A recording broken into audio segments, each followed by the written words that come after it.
Hi, looks like we are live. Welcome, Lady Docs. Come on in. We're just going to allow a few minutes for other people to come in before we get started.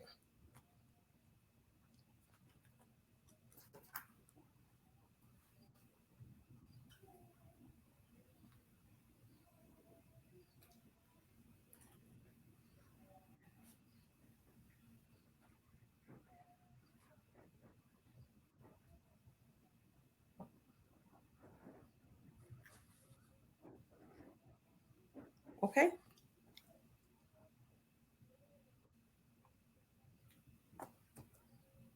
Hey, Jess. Hi, we're just going to give about one more minute and then we'll get started with our presentation this afternoon. And somebody said, hi, EBS. Hi. See, I can't see, so it's a mystery. Let's see. I can see. It's Jess. It's Jess Daigle. Hey, Jess. Yeah. Okay, I don't know. Did something there. Okay. All right, so we're going to go ahead and get started. I am so excited about today's presentation. We have Dr. Rashmi Schramm with us today. Dr. Rashmi is a board-certified family physician, a certified coach, and a meditation teacher. She is the founder of Optimal Wellness, a coaching and teaching platform. She helps busy women to tap into their inner peace and power so they can confidently live more energetic and purposeful lives. Her small group program, The Power Within, a 12-week immersive experience that combines modern neuroscience wisdom from Ayurveda and meditation, is currently open for enrollment. So I am so happy to have Rashmi with us today. She is a good friend of mine from my coaching group. She taught me how to do selfies. So I'm so happy to have her with us and have her share. Rashmi, why don't you tell us how you made the leap from to meditation? Yeah. And Sharita, thank you so much for having me. It is my absolute pleasure. So I'm a family physician. I've been practicing really busy outpatient family medicine since I graduated from med school in 2000. And so over the years, about 15 years ago or so, I started to really have what I didn't know back then, but now I recognize as just burnout. And over, the last 10 years or so, I've like kind of been figuring out how to deal with some of that burnout. And so for me, it wasn't like one major episode of burnout, right? And so it was more of like a slow churn where I didn't understand that I could look inward to actually heal myself. And so a lot of this was me rearranging the outside world and fixing one little thing, maybe getting a little okay, so on and so forth. So me just saying, oh, it's not my fault, it's everybody else's. But it was presenting as like irritability, and then eventually moved on to feeling anxious all the time. I was working a lot. My husband was working a lot. My kids were little. And it, then became chronic daily migraines and then GI issues and the whole bit of just not understanding how to deal with stress. And so I actually had dealt with some meditation. I had actually been an unofficial meditation teacher in college when I was volunteering. And I also grew up in India. And so I had been really well exposed to meditation. So I was like, you know what, I'm just going to try it. I got to get back. Maybe it'll help my migraines. And it did. It really helped my migraines pretty quickly. And so I started to notice all these benefits for myself. But the thing was, I wasn't with a group. I wasn't really consistent with it, right? I would call myself I would call myself a crisis meditator, right? Like I would get sick, I would meditate, I'd get better, and then I'd forget about it. And then I'd do all the things that like accumulate stress, so on and so forth. Sure. So finally, about 8 years ago, I said, all right, this is ridiculous. So I doubled down and I honestly went into learning about how to become a meditation teacher officially, not because I thought I was ever going to teach, but because I wanted the deep dive and I wanted the accountability. Because if I'm like, look, I'm in a 2-year meditation teacher program, I'm gonna meditate every day. So Yeah.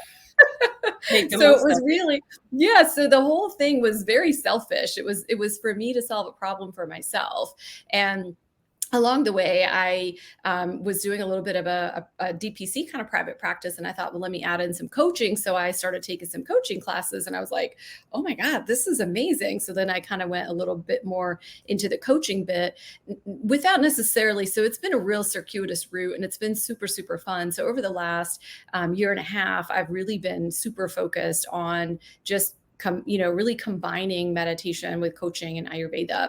And that's been incredibly fruitful. But my journey was certainly not linear. And there was nothing, I would say, all that planned about it, which is so unlike how we tend to live our lives. Yeah, absolutely. Absolutely.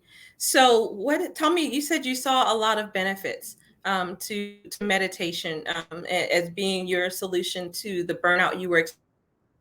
I guess I have two questions. The first is, what was your aha moment? Because you said it was kind of a slow churn. What really informed you that it was burnout that you were experiencing? That's the first part of it. And then I'm not remembering the second part. So let's do the first part and we'll get back to the second. Yeah, I'm gonna maybe tell you TMI, but my migraines were so bad that they had started doing some pretty routine MRIs, and that was a long time ago. Now we know that we can have little sclerosed spots from really severe migraines, but like literally this was like 2004, 5, 6, 8, something like that, and so there was a big fat sclerosed spot in on my MRI, and so I there was this whole question of MS and all those very serious kinds of things. And it was literally like so they said, come back in every 6 months. We'll do these MRIs. We'll do this X, Y, and Z test. And I was literally laying there on my MRI going, I don't think MS would get this much better if I meditated, And so, I mean, it was really just one of these things where you just have to get real quiet and get real serious with yourself. And it was sort of forced upon me while I was waiting for my MRI one time. I was like, come on, woman. Let's go ahead and take this to the next level. Let's go ahead and get disciplined about it. And let's try it out. What's the worst thing that can happen, right? And so that was kind of one of my aha moments. I don't talk too much about it. Okay. So now the migraines are gone, I'm assuming. Yeah, Okay. yeah. Okay. And how long? You said this was about 2004? So it's been a long Yeah, I time. mean, it was, somewhere around. So I started having these issues right after my kids were born, 2006, 7, 8, those kinds of things. And it was like this on and off bits, right? And so I would say when I signed up for teacher training was 8 years ago. And that was Oh, really the wow. thing that said something's got to give. And so I had just been teaching for free at like my local YMCA and anybody that would listen to me before the pandemic, just kind of on the side, if you will. Okay. So now are you still practicing? So I am still board certified and I left my big practice and I do some telehealth now. So I'll do just a few shifts a month just to kind of keep my feet wet, but that's about to evolve out. Okay. So so at this point, your concentration is the Really. meditation business. So now It tell is. me, aside from the migraines, what are some of the other advantages that you've found to meditation? Yeah. And is it okay if I just describe what meditation is and Sure. Yes, mindfulness? please do. Please. Because sometimes we can use the words and then sometimes there's mystical connotations and then I don't want any misunderstanding. So, Sure. so meditation is really simple. It is just a formal way to practice mindfulness. And so meditation is just the journey from activity into stillness. And there can be many, many different ways for meditation to work, right? There's all kinds of different meditations and most of them are all valid. Now, mindfulness is also another kind of like hashtag sometimes. And so mindfulness is also incredibly simple. That's the beauty of these things. Is mindfulness is the awareness that arises when we are paying attention to this present moment without judgment and with curiosity. I mean, that sounds simple, right? But it's pretty hard to do because we're used to bringing in all kinds of judgments into this present moment, into everything we're doing and feeling. And then also it's sometimes very difficult just to be in the present moment because we're worried about something that just happened in the past. We're ruminating over some conversation or we're worried about what's coming next. And so even though it sounds really simple, sometimes it's not that easy. I always say our best teachers are little kids. Like, you Mm, look at a 3-year-old, yeah. 4-year-old, 5-year-old, honey, they're not judging anything. They are literally in this moment and they are just so curious. And so to me, that says, look, that is our ground state. Nobody taught that 2-year-old how to be mindful. She's already mindful. And so what really happens is we start to accumulate layers and layers and layers of stress. And so really how I look at meditation and mindfulness isn't learning anything. It isn't doing anything. It's actually unlearning and peeling back some of those layers to tap into that stillness that's already always there, right? So we're not finding anything. It's already Yeah, there. that makes perfect sense. We do have a question actually in the chat. Someone's asking, does it help with inflammatory disease? It does. So I like to kind of layer on this in top of like some of the benefits that you help with, Sure. right? So when we meditate, so it doesn't have to be like a, 30-minute, hour-long meditation, and you don't have to be a seasoned meditator to get some of these benefits. So the very first 5 minutes or so of a meditation, what you see physiologically happen is pretty astounding. So we move from sitting in that sympathetic fight or flight response, right? So technically, like, we were evolutionarily meant to be in there like for 60 to 90 seconds at a time, maybe like 3 or 4 times a day. But like, I think you and I know, Sharita, that most of us probably live there unless we're doing something about it for Yeah. 10, Yeah. 12, 13, 14, 15, 16 hours a day. And that can lead to a lot of inflammation. Chronic stress, chronic daily stress, we know leads to chronic inflammation.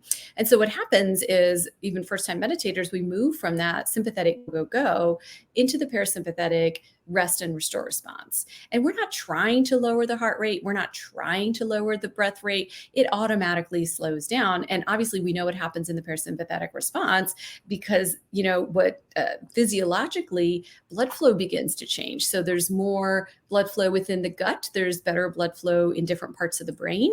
And so within just a few minutes, you can begin to reverse a lot of the inflammation that we see. And over time, there can be very, very significant physiological changes that we see. So, for example, one of the reasons I think I was having my migraines was because I just didn't understand how to like deal with my stress. And I was sitting in a sympathetic go. And so this just allowed a little bit of ease. I was having a lot of GI issues, and we know that the gut and the brain are intricately connected.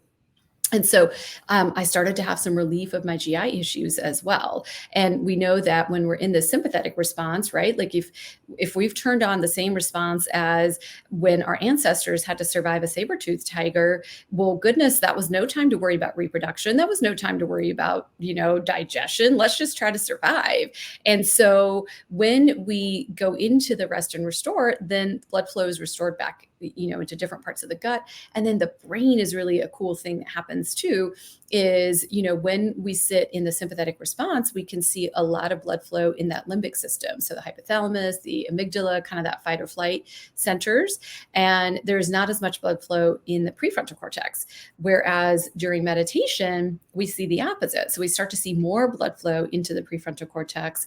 And over time, there are significantly more gray matter in people who meditate in just like 3-4 months time. If they're consistent with their meditation, their gray matter is significantly increased in the prefrontal cortex. And so we see inflammatory markers decrease. We see cortisol levels decrease. We see, it's pretty astounding, some of the results that we start to see over time.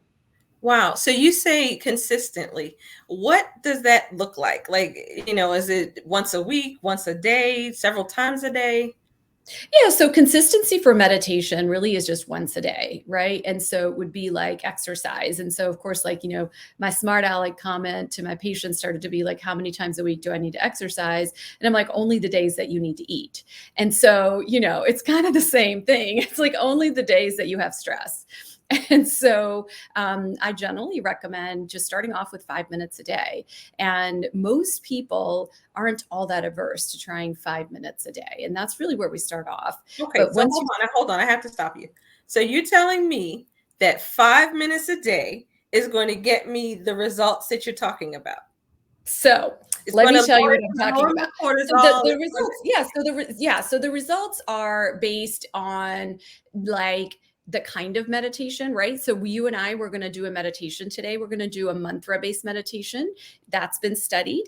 And what I will tell you, I love your question, is now 5 minutes a day, is that going to give me better brain health? Is that going to give me better gut health? It will, but not to the degree is if you spend 20 minutes a day, right? So it is a dose response, just like anything else. But let me tell you, if I said, Sharita, I need for you to spend 20 minutes meditating a day, what are you going to do? You're going to shut me down. Right. You got to start Yeah. somewhere. Yeah, that's it. And Yeah. that's exactly where my next question was going, because, we as busy physicians, and some of us are moms, and we have all of these responsibilities, you're adding something else for us to do, That's so, right. so you have to make it easy, That's right. That's right. Which if is you why actually want us to do it. That's it. So which is why I really only start with 5 minutes a day. And I talk to them about why consistency is important over intensity, right? Because we think, oh, well, I'll just do 30 minutes on the weekend. You can do that. That's fine. But neuroscientifically, you're going to get way more benefits if you spent 5 minutes for 7 days in a row. Because again, when we do anything every day, the brain automatically begins to recognize, oh, this is very important.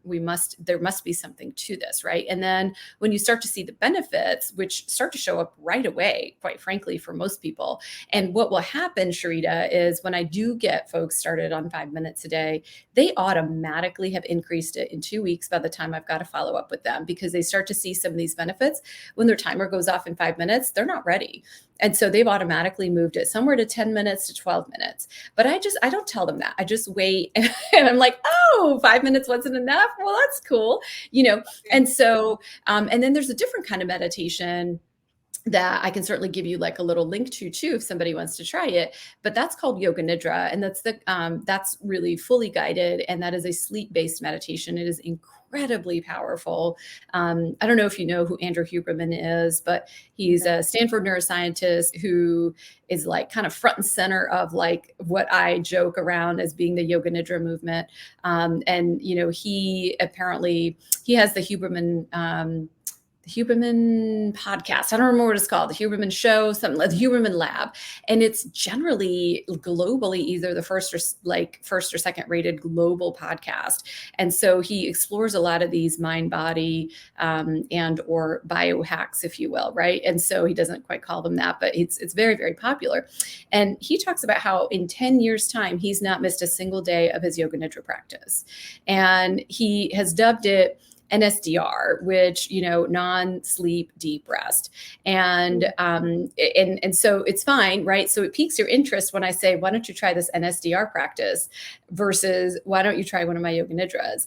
And that's because we're kind of conditioned as scientists to be very interested in acronyms, especially when it has to do with non-sleep deep rest. Show me what that is. Oh, you mean I can, X, Y, it'll give me X, Y, and Z benefits. Yeah. So he's careful to be sure that, he's not trying to take away from the cultural part of it, because there can be a lot of cultural appropriation and things like that. Because it goes back to 3,000-4,000 years. It's a spiritual practice. There's nothing religious about it at all, but it is a spiritual practice in that we're really unionizing mind, body, and spirit. And so those are the two kinds of meditation I teach. And can I just tell you about some of the other benefits of meditation? Because I forgot about this. So neurotransmitter changes are incredible. So they looked at, and this can be reproduced pretty easily, right? Or not easily, or over and over again. So a lot of these studies are done in Europe because, we care a lot about pharmaceuticals here in the US. Yeah. Yes, which is fine, but so funding can be far and few between unless it's at university settings. But in this case, they studied Yoga Nidra type of meditation, and it was 11 hours, right? And so that was about 3 weeks or so. This was, people practicing 5 days a week for about 3 weeks or so.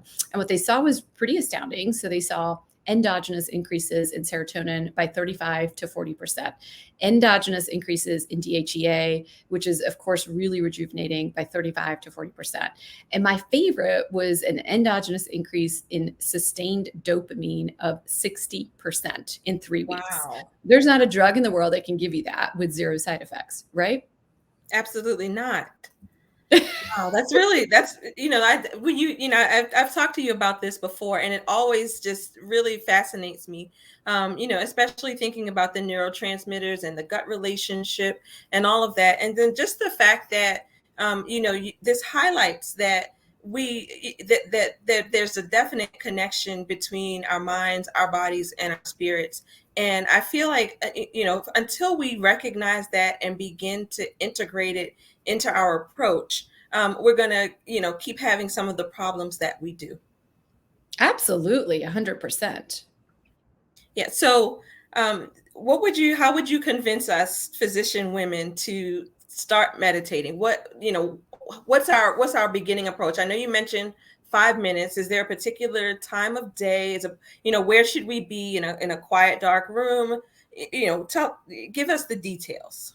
Yeah, of course. So, really, it's kind of personalized. Let me tell you this. Let's say somebody feels like, holy cow, I cannot sit down. I don't want to sit down with my thoughts for 5 minutes. No problem. I'll say, okay, how about you go for a mindful walk? That's a great way to get started, right? So, what do I mean by that? Just going outside without any devices and just being, right? So, just being. So, looking at like using all of our senses, because our senses are only here right now, right? And so without judgment and really with some curiosity, just walking and noticing how your body feels, noticing which foot is on the ground. What does that foot feel like when you're on the ground? So kind of almost like a body scan.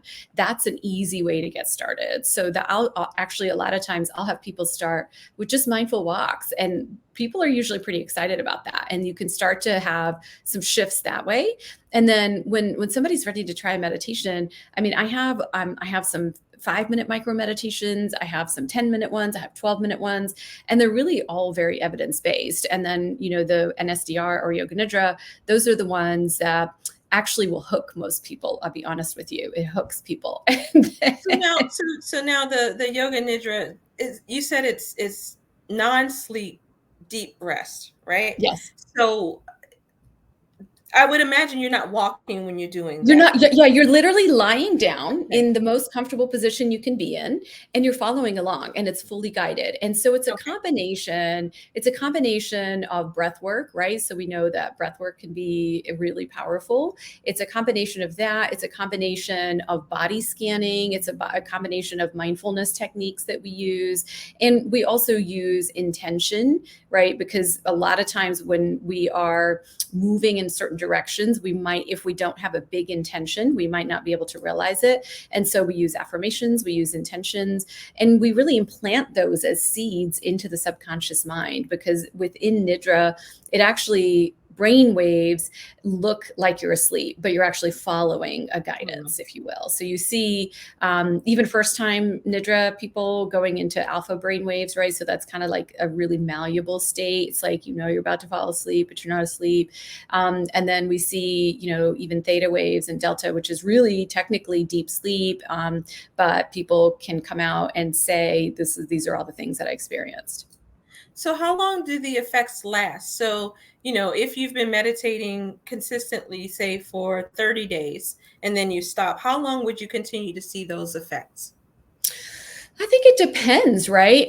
Most people wouldn't just stop. Most people will stop for a couple days and then they kind of come back, right? So I don't know that they've studied that, but I would say it probably continues for several days, right? So the inflammation's probably depressed, and there's, clearly like cortisol levels that are down as well. But keep in mind, meditation isn't just about the meditation, right? It's about how is it showing up in the rest of your life, right? Like how are you showing up as yourself? Like, so what we start to see is all these other beautiful things, like more pro-social behaviors, more altruism, more compassion, more empathy, because we're actually feeling more empathy for ourselves, more compassion for ourselves. And so we're able to give it a little bit more freely, if you will.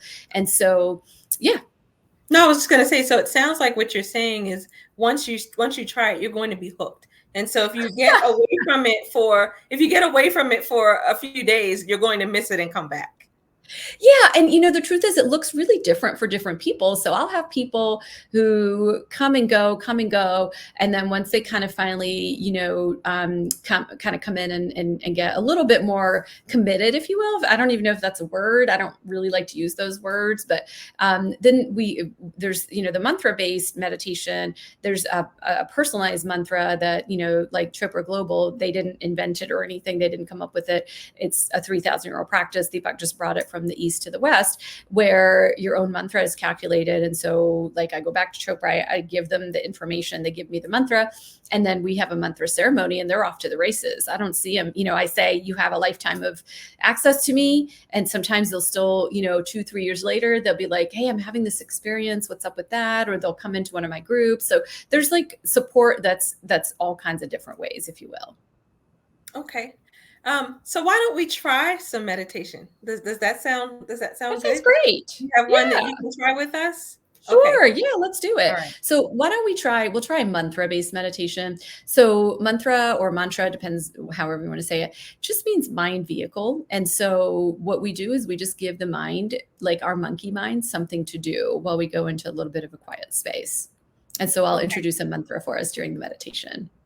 Okay. So tell me what we're doing, and I'm going to be very self-conscious, guys, because I'm on camera. But I'm going to do it anyway. Yeah, I mean, you could turn a lot of times when I do my meditations, which is pretty much in every one of my sessions, no matter what we're teaching, I'll say, you can leave your camera on or off, it doesn't matter. But really, what we're just going to be doing is just very gently closing our eyes. Totally up to you if you want to leave your camera on or off. And so, Okay. just as you're comfortable, if your legs are crossed, I recommend uncrossing them.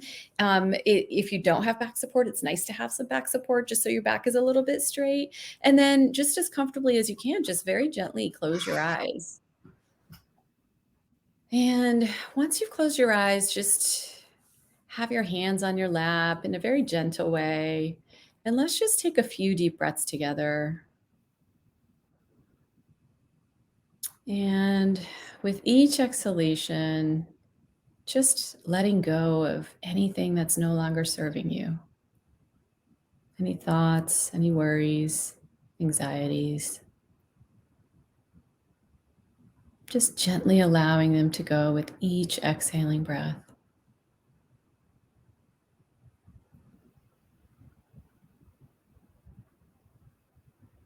Perhaps dropping the shoulders a little bit, relaxing the jaw.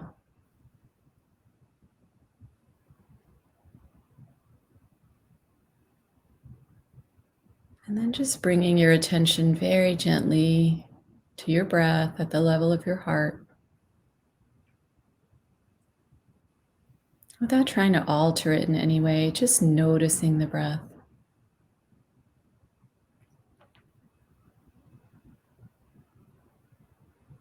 The in breath, the pause, the out breath.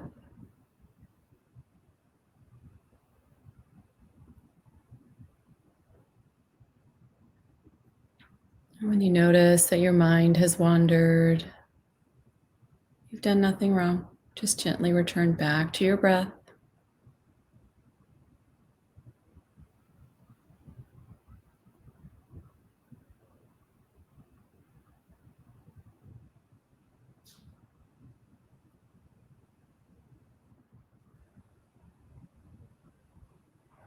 I'll introduce our mantra. So I want you to silently and effortlessly repeat the following mantra silently to yourself. Our mantra is so hum. So on the in breath, hum on the out breath.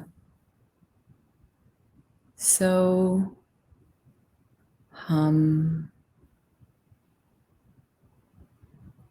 Just gently and effortlessly continue to repeat. So on the in breath, hum on the out breath.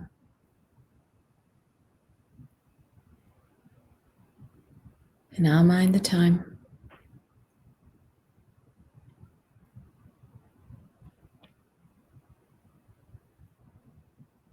Letting go of any effort to make anything happen, silently repeating, so hum.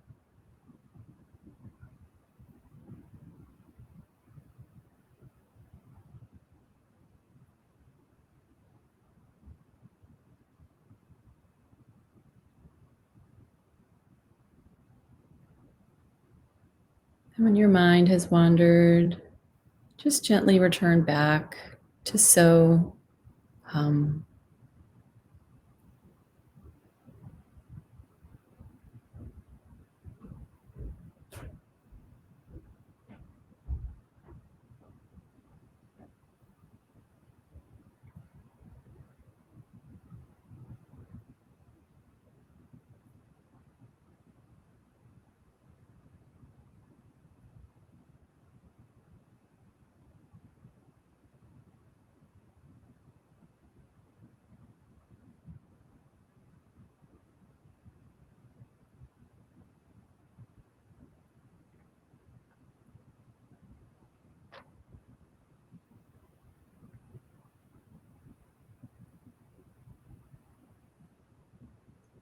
And still keeping your eyes closed, you can gently release the mantra and just rest.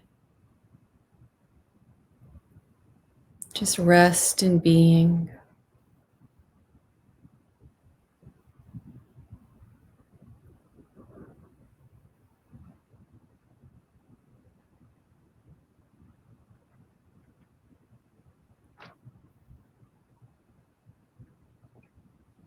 I want you to silently repeat the following intentions for living a happy, healthy, harmonious life as I say them.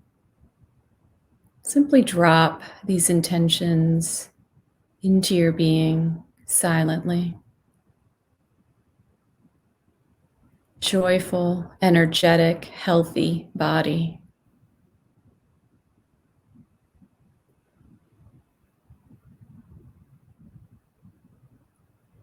Loving, compassionate, open heart.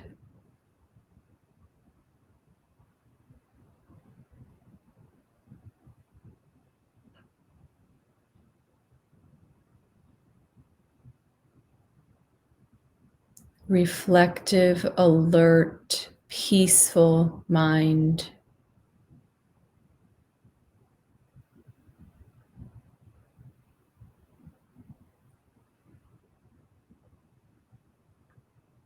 Lightness of being.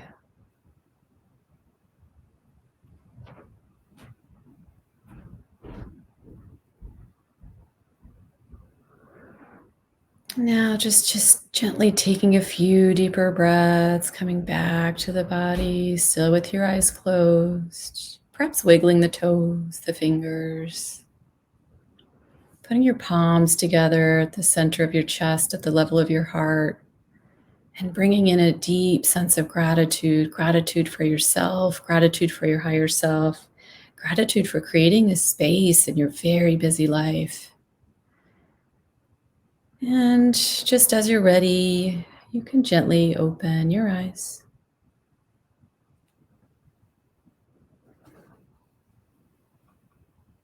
Namaste. Namaste. Thank you. That You're was so welcome. wonderful. I love the affirmations, especially because they kind of exuded self compassion and the things that we sometimes struggle um, to give to ourselves and even struggle to share with others. So I really appreciate that. Thank you very much. Yeah, So, absolutely. um, so tell us, Rashmi, how if we wanted to work with you more. I know that you have um, a program. I also know that you are you work with the Chopra Institute. Tell us how we can work more with you. Yeah, for sure. I do some inside stuff. So I teach some of the teachers inside Chopra Global. So that's not applicable here. But I have my group program, which is it only opens doors 3 times a year. And this is one of those times. And I'm super excited. So it's a CME program. We go for 12 weeks. It is really just an hour a week, is what I like to tell people. And what I also like to remind folks is with meditation, just like you may notice, maybe you've got a little bit more calm energy now, right? And we spent about 5 minutes or so. And what we also see is people outside the meditation, they can start to notice they have more focus, they're less distracted, right? Because there's higher dopamine levels. We've practiced how to be in the moment. And so it shows up as actually higher productivity levels. So most of the time, you actually mine every minute out of the program that you put in, is how I like to say it. And so we get started this Friday, which is the 20th. And our first session is exactly what you just mentioned, Sharita, which is self-compassion. So what I do is I bring in a lot of neuroscience-based teachings and I combine it with some of the, timeless wisdom of Ayurveda and meditation.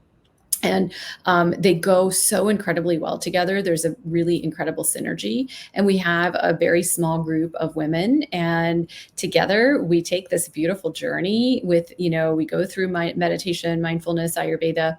And really it's an inner journey. And the results that people get are pretty astounding because it isn't just affect them. It's, every one of their family members who's at work, all their friends, they just start to show up a little bit differently. And they'll say they just feel more like themselves because how we see ourselves is kind, courageous, and giving and empathetic and compassionate. But sometimes when I'm irritable, when I am a little bit angry at everyone, I'm not quite like that, And so it's really just a matter of like bringing us back to ourselves, keep bringing us back to ourselves. And so I would love, if anybody's interested, they can schedule like a quick little appointment with me if they've got questions, if this is the first time they've heard about it. But I'd love to have anybody that's interested have a conversation with me. So what is the time commitment? 1 hour a week. 1 hour a week. That's it. So we meet either on like every other week. We meet on Fridays. Every other week we meet on Tuesday nights. And so and it's like no more than 12 women. And so right now we have 4 seats open right now. Okay, very good. So 1 hour a week to take a journey of self-discovery. It sounds like with CME credits. With CME, that's right. Let's not forget the CME. That's important. Very It is. important. So maybe you might be able to even use some CME money. That's actually what most women do. Yeah. Yeah, that's great. So, if you're interested, I will make sure that you can get Dr. Rashmi's information. That'd be great. Rashmi, thank you so much again for coming and sharing your gifts with us, for sending us off into our evening in a much more relaxed state. I do have one additional question. If you wanted to meditate on your own, begin to do 5 minutes, say, the program isn't right for you at this time, but you do want to begin a meditation practice. We've heard all of the benefits that you've described for us. What would you recommend? So there are some really, really good apps out there. Calm and Headspace are kind of the thing to avoid would be, let's say you only have 5 minutes, they have like 60,000 meditations on there. So you might spend the 5 minutes looking at which meditation you like, or you might try one for 3 minutes and be like, this voice ain't right, or something like that. So that's one of the common things that people run into. And so my recommendation is try one of the apps if you'd like, try something. And when you like it, your brain is going to say, well, you got to do something new, is just to repeat it, because that actually like neurobiologically will give you more back for your time spent than trying something new every time, if you will. And I actually have like 4 free evidence-based meditations on my YouTube channel as well. And one of them is a metta or loving kindness meditation. It's about 10 minutes and it's really, really powerful. And so I'm happy to give you those links as well. They're you just go to YouTube and type in my name. I would love to share those with the ladies. You can put them in the comments or I'll put them in a separate post. But this has been wonderful. It's been enlightening. I can't wait to start trying it for myself. To watch my cortisol go down and my dopamine go up, and see all of the positive benefits. Yeah. It's really so much fun. It's really so much fun. I can't wait either. Great. So thank you very much, Rashmi. Thank you, everyone who joined us today. Please get in touch with me if you want to reach out to Dr. Rashmi. Take care. Bye-bye. Thank you so much, Rita. Bye.